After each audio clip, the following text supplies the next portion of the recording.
उपनिषद प्रस्तावना के दूसरे भाग प्रोलॉग 2 में आपका सादर स्वागत है। युगो सनातनी चैनल की ओर से सादर नमस्ते। उम्मीद है आपने पहले भाग को सुना होगा। ये अत्यंत गूढ़ विषय है जिन्हें मैं सरल भाषा में कोशिश करके लिखकर आप सब तक पहुंचा रहा हूं। कई बार सुनने से आप अवश्य इस बुनियादी ज्ञान को ग्रहण कर पाएंगे। उपनिषदों की बात को आगे बढ़ाते हैं। वेदों के बाद यह उपनिषद फिर हमारे समाज का मार्गदर्शन करने लगे। पहले वेद आए, उनसे जब हम दूर गए तो उपनिषद आए। वैसे तो इनकी संख्या 100 से अधिक है, परंतु अत्यंत महत्वपूर्ण उपनिषद हैं ईश, केन, कठ, प्रश्न, मुंडक, मांडूक्य, ऐतरेय, तैत्तरीय, बृहदारण्यक, छांदोग्य, श्वेताश्वर और शिव संकल्प। मनुष्य जब हजारों साल के बाद इन उपनिषदों से भी दूर जाने लगे तो समय समय पर श्रेष्ठ ऋषि जैसे कपिल ने सांख्य, पतंजलि ने योग, गौतम ने न्याय, कणाद ने वैशेषिकी, व्यास जी ने वेदांत दर्शन और जैमिनी ने मीमांसा जैसे 6 दर्शन, जिन्हें हम षठ दर्शन कहते हैं, समाज के मार्गदर्शन के लिए दिए। देखते हैं इन 6 दर्शनों के क्या रूप था, किस लिए थे ये। 6 दर्शनों के मुख्य विषय इस प्रकार हैं। सांख्य और योग दर्शन ये उपासना से संबंधित थे। न्याय और वैशेषिक ये ज्ञान से, और मीमांस और वेदांत ये कर्म से। तो आपने वेदों को भी देखा, इसी प्रकार के 3 मेन सब्जेक्ट्स हैं उनके। महाभारत काल में व्यास जी को यह लगा कि अब वेद को अब श्रुति के रूप में बचाना संभव नहीं है, अर्थात कि लोग सुनकर और याद रखकर इसको आगे बढ़ा सकें। तो उन्होंने वेदों को कलमबद्ध कर दिया या लिख दिया। तो मनुष्य थोड़ा कमजोर होता जा रहा था। स्मरण रहे कि महाभारत काल तक कहीं भी मूर्ति पूजा का जिक्र नहीं आता है, या आज जो हमारे समाज में पूजा पद्धति है वो बिल्कुल नहीं थी। समस्त व्यक्ति, जिसमें सारे स्त्री पुरुष, ऋषि मुनि, श्री राम जी स्वयं श्री राम जी या श्री कृष्ण हों, सब वैदिक संध्या करते थे, जिसमें वेदों के कुछ मंत्र हैं, गायत्री मंत्र का जप है और एक अग्निहोत्र होता था, और सबसे मुख्य ध्यान उपासना की जाती थी, जिसके द्वारा सब लोग ईश्वर के साथ रोज 2 बार जुड़ते थे दिन में। ध्यान उपासना से दूर चले जाने के ही कारण लगभग 2200 वर्षों से मूर्ति पूजा का आरंभ हुआ, जो कि वेदों और उपनिषदों के विरुद्ध थी। यहां पर एक शब्द ओम के बारे में भी बोलना अति आवश्यक है, क्योंकि यह बहुत बार आएगा। ओम के बारे में आप अभी सिर्फ इतना जान लें कि यह ईश्वर का निजी नाम है। तस्य वाचकः प्रणवः, ओम को ही प्रणव कहते हैं। और आगे हम देखेंगे कि हम ओम को ही अपना प्रत्यय बनाएंगे ध्यान में जाने के लिए, जब हम ध्यान उपासना की बात करेंगे। तो एक आखिरी विषय जिसका जिक्र अधिकतर उपनिषदों में आएगा और जो कि सामवेद का भी मुख्य विषय है, ध्यान उपासना, जिसे हम योग भी कहते हैं, उसका भी एक मैं सूक्ष्म परिचय देना चाहता हूं, जिससे आपको आगे काफी सुविधा हो। और इसमें अगर और आपके मन में प्रश्न आए प्रयास करने में, तो आप हमारे चैनल पे अपने सवाल डाल सकते हैं, मैं उनको और डिटेल में एक्सप्लेन कर दूंगा। आपको आने वाले एपिसोड्स में पता चलेगा कि ईश्वर को पाने का एकमात्र साधन योग साधना, ध्यान और उपासना ही है, माफ कीजिएगा। और सदियों से सनातन समाज नित्य 2 बार सुबह सूर्य निकलते समय और शाम को सूर्य के अस्त होते समय संध्या करता आया था, जिसके बारे में मैंने अभी बताया है। पूरा सांख्य दर्शन और योग दर्शन इसी विषय में है, जो कि ऋषियों ने इन्हीं वेद और उपनिषदों से प्रेरित होकर समाज के उद्धार के लिए लिखे थे। इस छोटे से ज्ञान से उपनिषदों की व्याख्या और सरल लगेगी। उपनिषदों में आपको अष्टांग योग के बारे में बहुत पढ़ने को मिलेगा, जिसे बाद में पतंजलि ने योग दर्शन में विस्तार से लिखा है। अष्टांग योग के 8 अंग होते हैं: यम, नियम, आसन, प्राणायाम, प्रत्याहार, धारणा, ध्यान और समाधि। यम, नियम, आसन, प्राणायाम ये बहिरंग, ये बाहर के योग हैं, तथा धारणा, ध्यान और समाधि अंतरंग योग यानी भीतर का योग कहलाता है। और प्रत्याहार बाहर और भीतर के योग का ब्रिज है, ये पुल है, ये बीच की एक जगह है। हम यम और नियम की चर्चा नहीं करेंगे और वो इतने महत्वपूर्ण नहीं है। यदि आप जानना चाहते हैं तो गूगल पर देख सकते हैं उनके बारे में। हम आसन से चर्चा आरंभ करते हैं। स्थिर सुखम आसनम न नियमः, यानी कोई नियम नहीं है। जिस तरह भी आप सुखपूर्वक बैठ सकते हो वैसे ही बैठें, कोई नियम नहीं है। मैं स्वयं सोफे पर बैठ के करता हूं। हाँ, आपकी रीढ़ और गर्दन सीधी और एक सीध में होनी चाहिए, तो एथलीट की तरह बैठें। आसन के साथ साथ हमें एक बड़ी विशेष बात पर ध्यान देना होगा कि हम किस जगह पर बैठे हैं। उपासना का स्थान ऐसा होना चाहिए जहां शोर ना हो, साफ जगह हो, यानी मक्खी मच्छर आदि का भय ना हो, यानी त्वचा पर कोई हरकत ना होती हो, कोई सुगंध या महक ना हो, जैसे किचन से दूर जहां से खाना बनाने की महक आ सकती है, और आपके मुंह में भी कुछ ना हो, जैसे लौंग, इलायची, पान, तंबाकू इत्यादि। शायद आप समझ गए होंगे कि ऐसा करने से हम अपनी पांचों ज्ञान इंद्रियों के व्यापार को रोक रहे हैं। आंखें बंद कर ऐसी जगह बैठने पर हमारी बुद्धि की समस्त क्रिया या उसका काम समाप्त हो जाता है, और उपासना का लक्ष्य भी विचार शून्यता है, यानी माइंडलेसनेस। जिस अवस्था में बुद्धि पर ज्ञानेंद्रियों से कोई वृत्ति नहीं आ रही होती है और बुद्धि निष्क्रिय या आइडलिंग मोड पर होती है, बुद्धि की उस अवस्था को चित्त कहते हैं। और चित्त का मुख्य विषय है स्मरण कराना, याद कराना। हमें आश्चर्य होता है कि हम ऐसी जगह बैठे हैं जहां हमारी आंखें बंद हैं, कानों को कुछ सुनाई नहीं दे रहा है, नाक को कोई सुगंध नहीं आ रही है, त्वचा पर भी कोई हलचल नहीं है, तो फिर भी हमारे मस्तिष्क में इतनी सारी बातें कहां से आ रही हैं। याद कीजिए, मैंने पहले कहा था कि हमारे अहंकार में जन्म जन्मांतरों के संस्कार रखे होते हैं और इन्हीं संस्कारों से लगातार वृत्तियां बनती रहती हैं। ये वैसे ही होता है जैसे कि एक बहुत बड़े बर्तन में खीर पक रही हो दूध के साथ, तो बहुत सारे बुदबुदे फुद फुद करके उठते रहते हैं, और चित्त अपने स्वभाव के अनुसार हम तक वो सारी वृत्तियां लाता रहता है। इन्हीं को रोकना योग है। जैसा कि ऋषि पतंजलि ने योग को परिभाषित किया है, योगश्च चित्त वृत्ति निरोधः, चित्त पर आने वाली वृत्तियों का निरोध करना या प्रयास के द्वारा रोकना योग कहलाता है। इससे यह ज्ञान भी आपको हो गया कि बुद्धि पर आने वाली जो वृत्तियां होती हैं, जो कि ज्ञानेंद्रियों द्वारा लाई जाती हैं, वो लाइव होती हैं, और चित्त पर आने वाली वृत्तियां रिकॉर्डेड होती हैं, जो कि अहंकार से आती हैं। जब आप ध्यान के लिए बैठना शुरू करेंगे तो आपके मन में इतने सारे विचार या काम आएंगे। अरे, बिजली का बिल जमा करना है, बच्चों की फीस भरनी है, बॉस की रिपोर्ट तैयार नहीं हुई, बाथरूम में लीकेज है, होमवर्क पूरा नहीं हुआ, आदि आदि आदि ऐसी अनंत बातें आएंगी कि आप हड़बड़ा कर शायद आंख ही खोल दें।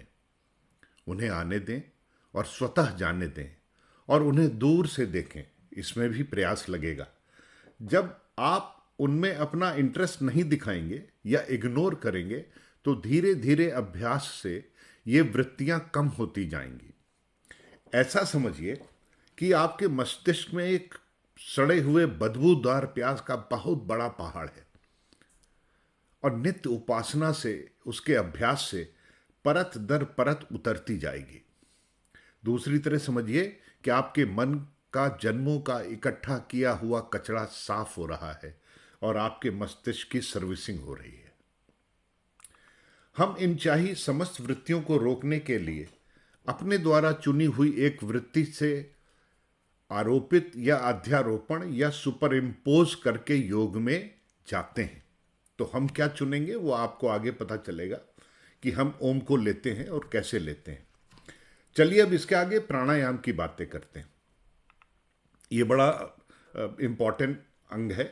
आप सब बहुत से प्राणायामों को जानते होंगे, लेकिन मैंने जो अपने आचार्य जी से और उपनिषदों से सीखा है वो आपको बता देता हूं, और ये आपकी साधना में भी बहुत मदद करेंगे। सबसे पहले 10 से 12 बार भस्त्रिका कर लें। ये आपको वार्म अप भी कर देगी। तो भस्त्रिका आप सबको पता है कि जोर से नाक से सांस खींचना और फेंकना होता है। जैसे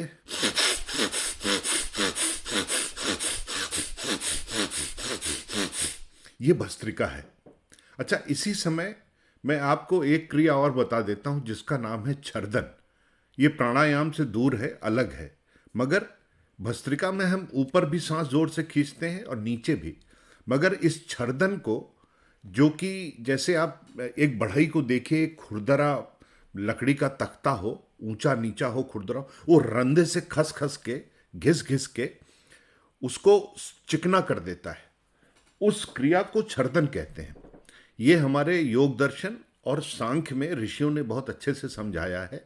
और ध्यान में जब आप प्रयास कर रहे हो कि आपका मन लग जाए ओम पे और भावों के बीच में ध्यान हो और ये ना हो पा रहा हो, तो इस छर्दन क्रिया को करिएगा। एकदम रामबाण है। तो उसमें छर्दन कैसे करेंगे आप?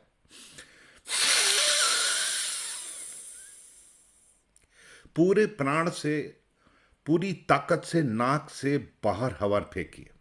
और वो नाक से हवा फेंकने पर आपको एक मस्तिष्क में शून्य की अवस्था प्राप्त होगी। उसको धारण कर लीजिए। और ये सांस रोकने ना रोकने का प्रयास ना करें। चाहे तो 20-30 सेकंड रोकें, मगर आपको गारंटी देता हूं कि इस 20-30 सेकंड में आप समाधि तक पहुंच सकते हैं। ईश्वर की गोद तक एक बार आप अपने आप पहुंच जाएंगे, क्योंकि आपका चित्त एकदम ब्लैंक हो जाएगा। तो बस दोनों नाक से बाहर की तरफ जोर से, वमन की तरह, जैसे उल्टी में पेट से बाहर चीजें आती हैं, उस तरह से आप फेंक दीजिए।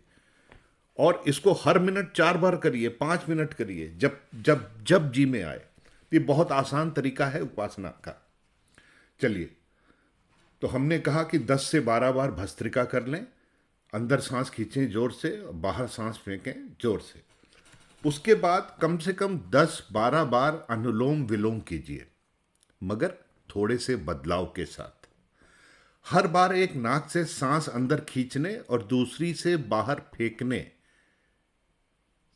के बाद एक बार ओम भूर ओम भुवः ओम स्वाहा का मन में जप कीजिए। तो बाई नाक से जैसे पहले सांस खींची आती ना, दाई नाक बंद करके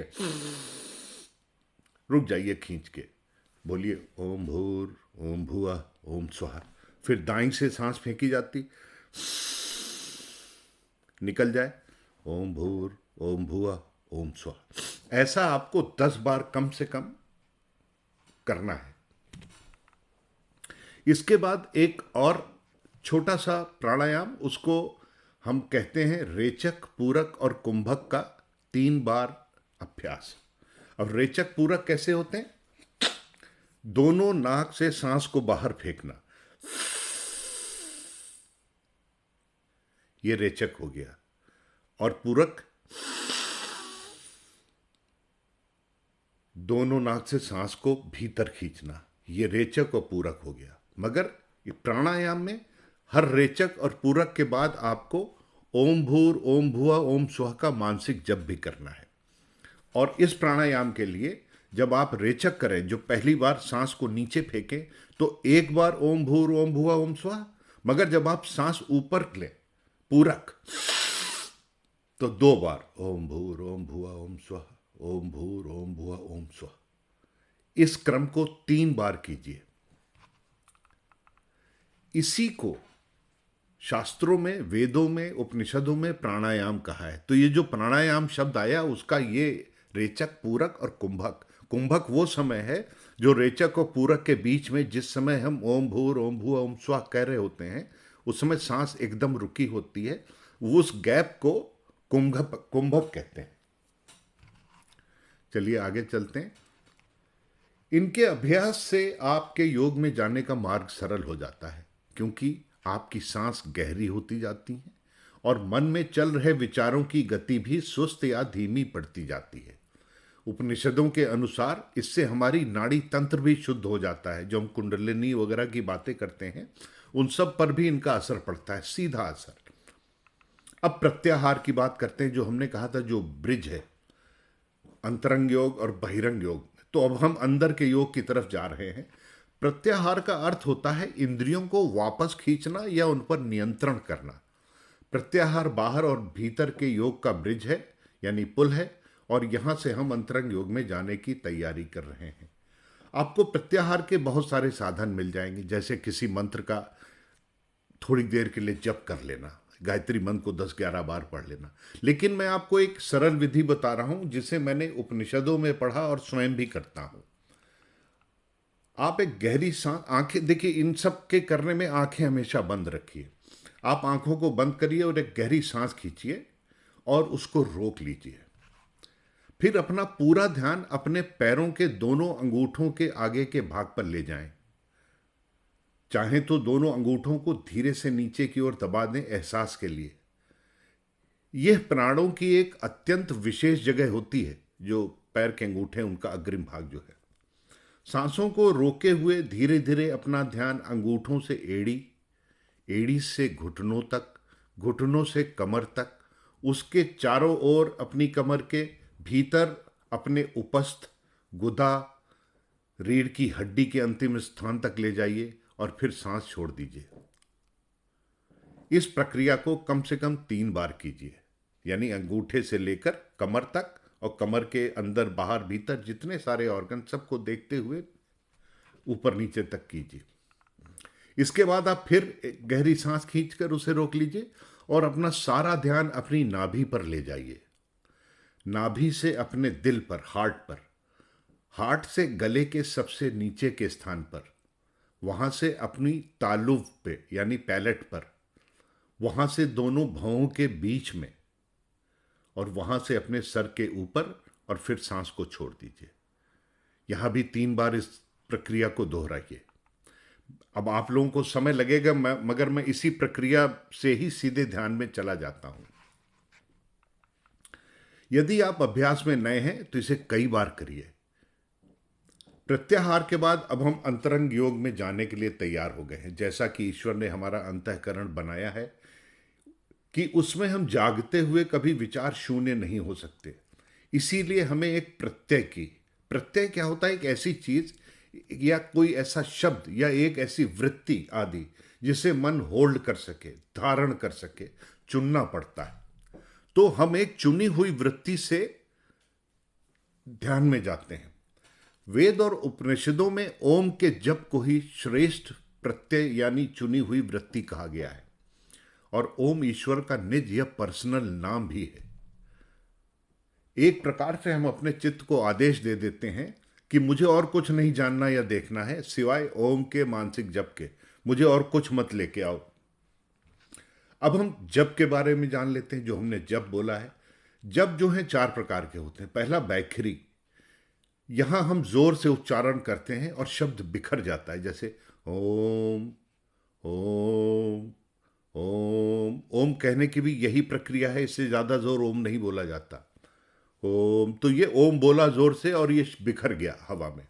फिर आता है उपांशु या मध्यमा, जिसमें हम धीरे धीरे होठों से फुसफुसाते हुए उच्चारण करते हैं, यानी होठ हिलते हुए दिख रहे होते हैं मगर हम बहुत धीरे धीरे ओम ओम ओम, मतलब फुसफुसा रहे होते हैं, होठ चल रहे होते हैं।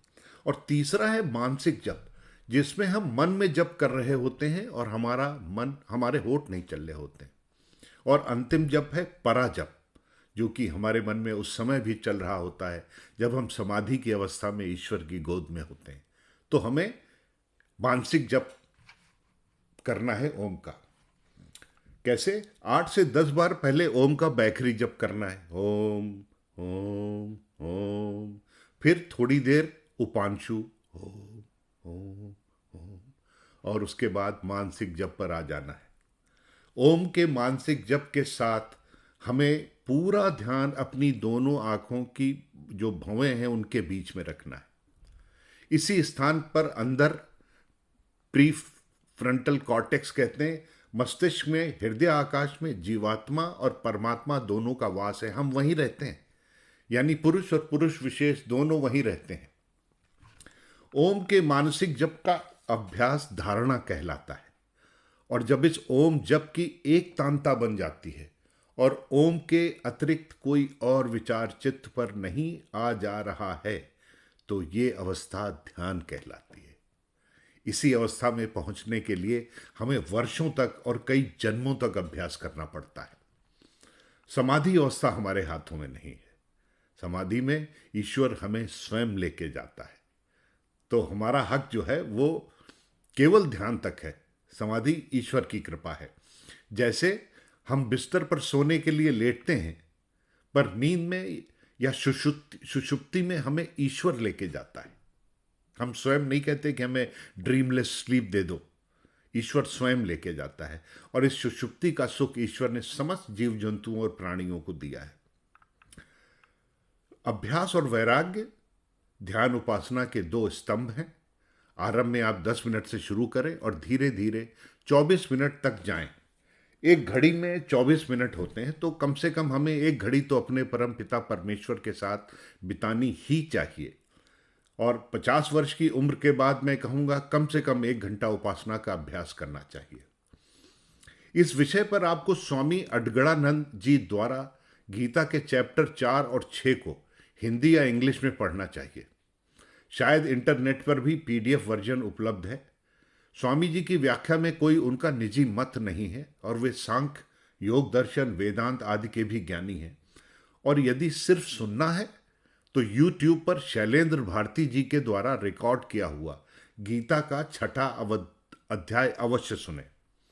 श्री कृष्ण ने भी योग को थोड़ा समझाया है और ईश्वर को प्राप्त करने का योग को ही सर्वश्रेष्ठ मार्ग बताया है और योग के कई लाभ बताए हैं। आप पाएंगे कि अर्जुन ने भी वो ही प्रश्न पूछे हैं या भय दिखाया है जैसा हम सबके मन में आता है। तो आप अर्जुन की बात सुनेंगे तो आपको लगेगा आप सवाल पूछ रहे हो। सबसे बड़ी बात कहने जा रहा हूं। शास्त्रों में लिखा है कि समाधि, सुषुप्ति और मोक्ष के आनंद एक जैसे हैं। तो समाधि आपके हाथ में है। आप उस आनंद को पा सकते हैं जो सुषुप्ति और मोक्ष में होता है। मैं सूक्ष्म में एक और विशेष बात आपको बताना चाहता हूं जो कि तैत्तिरीय उपनिषद की है और जिसका जानना आपके लिए आवश्यक है। और इसका जिक्र उपनिषदों में बहुत आएगा। और ये हैं कोश। पंचकोश कहलाते हैं ये, यानी 5 शीट्स या लेयर्स जिसमें हम सब रहते हैं और हम ये जगत जुड़ा हुआ है। कैसे? पहला है अन्नमय कोश, जिसका संबंध अपने नाम के अनुरूप प्रकृति से है, अनाज और ये सब घास फूस। दूसरा है प्राणमय कोश। इसमें छोटे छोटे पौधे और सूक्ष्म जीव जैसे कि अमीबा या सिंगल सेल माइक्रो ऑर्गेनिज्म आते हैं। इसमें अन्नमय कोश की भी एक लेयर होती। तो जैसे जैसे दूसरे में गए प्राणमय में, तो उसमें अन्नमय भी आ गया। तीसरा है मनोमय कोश, यानी जहां मन भी शामिल हुआ, जैसा कि इसका नाम है। इसमें सभी पशु पक्षी आते हैं, तो उनमें मन भी आ गया पशु पक्षियों में। तो उनमें 3 लेयर्स हैं। चौथा है विज्ञानमय कोश। इसमें हम मनुष्य आते हैं क्योंकि हमारे पास बुद्धि है और हम स्वेच्छा से कर्म कर सकते हैं। इस तरह मनुष्यों में 4 लेयर्स हैं, अन्नमय, प्राणमय, मनोमय और विज्ञानमय। और 5वां कोश है आनंदमय कोश, जो कि ध्यान उपासना से उत्तम श्रेणी के मनुष्यों को समाधि की अवस्था में ही प्राप्त होता है। याद रहे, ईश्वर का स्वरूप भी आनंद है और ध्यान उपासना से हम ईश्वर के आनंद से जुड़ सकते हैं। और यदि हम विज्ञानमय कोश से ऊपर नहीं उठे हैं, अर्थात ईश्वर को पाने के लिए उपासना नहीं करते, तो कल्पना कीजिए कि हम जीव जंतुओं की ही तरह उसी लेवल पर जी रहे हैं। भूख, प्यास, नींद, डर, संतान, उसके ऊपर नहीं जा रहे हैं। जितना मैंने अभी तक बोला है उतना ज्ञान आवश्यक है। यदि हम आने वाले उपनिषदों की रिकॉर्डिंग सुनेंगे तो आपको इतनी बातों से बहुत लाभ मिलेगा। इस प्रस्तावना या प्रोलॉग को मैं यहाँ विराम देता हूँ। अगली रिकॉर्डिंग से आपके समक्ष कुछ चुने हुए उपनिषद लेके आऊँगा। नमस्ते।